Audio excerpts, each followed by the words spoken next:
Hai YouTube, di video kali ini saya akan berusaha untuk menjawab beberapa pertanyaan mengenai apa itu vertigo.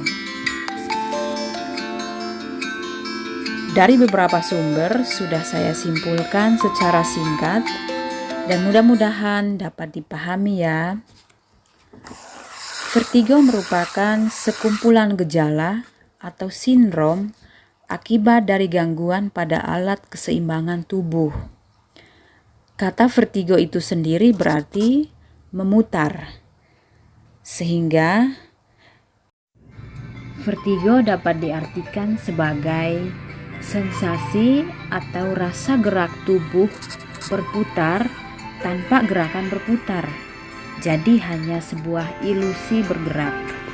Hal ini sesuai dengan kenyataan di lapangan, di mana pasien sering mengeluh berputar, melayang, sempoyongan, jungkir balik, atau seperti gempa bumi, ataupun gejala-gejala lain, sensasi-sensasi lain yang dirasakan secara individual. Vertigo merupakan gangguan pada alat keseimbangan tubuh. Maka ada baiknya kita kenali dulu alat-alat keseimbangan tubuh kita. Alat-alat keseimbangan tubuh kita ada yang di bagian telinga, di bagian mata, dan terutama di sistem saraf pusat. Biasanya dikenali dengan nama-namanya seperti sistem vestibular, sistem vestibulum, reseptor visual, dan juga sistem saraf pusat.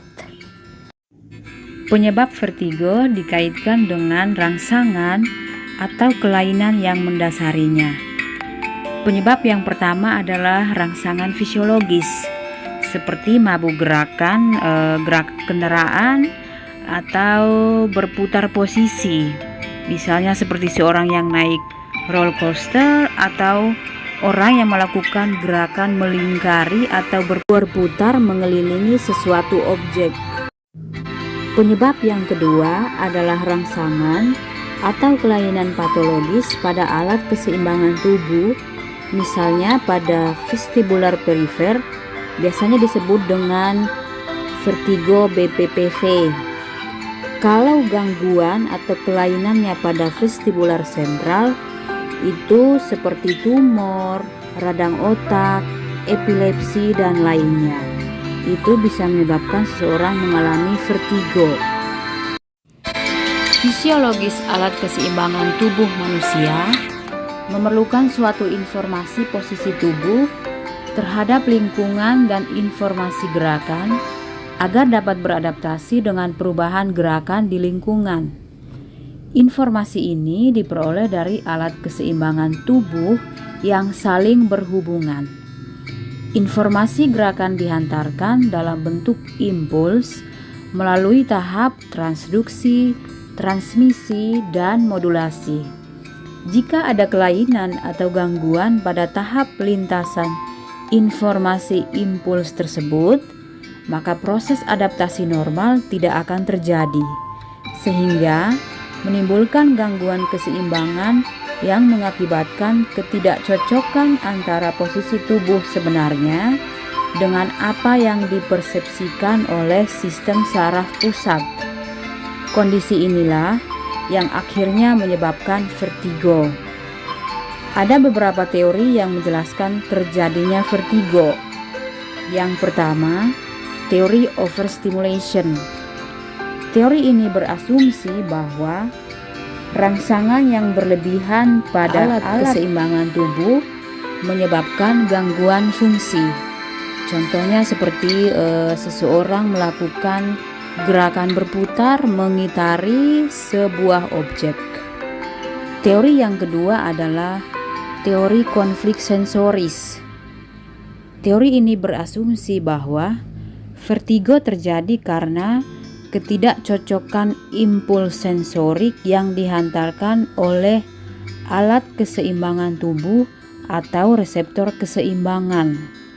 Ketidakcocokan ini menimbulkan kebingungan di sistem saraf pusat sehingga menimbulkan respon vertigo atau melayang. Untuk penanganan vertigo, segera kunjungi dokter, lebih disarankan dokter saraf. Diskusikan dengan dokter dan ceritakan secara terus terang keluhan yang kamu alami. Biasanya terapinya biasanya terapi farmakologi atau terapi dengan obat-obatan sesuai dengan resep dokter. Ada juga latihan keseimbangan, biasanya dilakukan untuk vertigo yang jenis BPPV. Latihannya tentu saja dilakukan sesuai dengan anjuran atau saran dari dokter. Bila keadaanmu tidak kunjung membaik, maka hubungi dokter lagi, diskusikan kembali untuk pemeriksaan tahap selanjutnya. Bila dicurigai ada seperti radang otak atau tumor otak atau gangguan lain di sistem saraf pusat yang mengganggu keseimbangan tubuh. Demikian gambaran singkat mengenai vertigo. Semoga bisa memberi sedikit gambaran dan bermanfaat bagi yang membutuhkan. Terima kasih.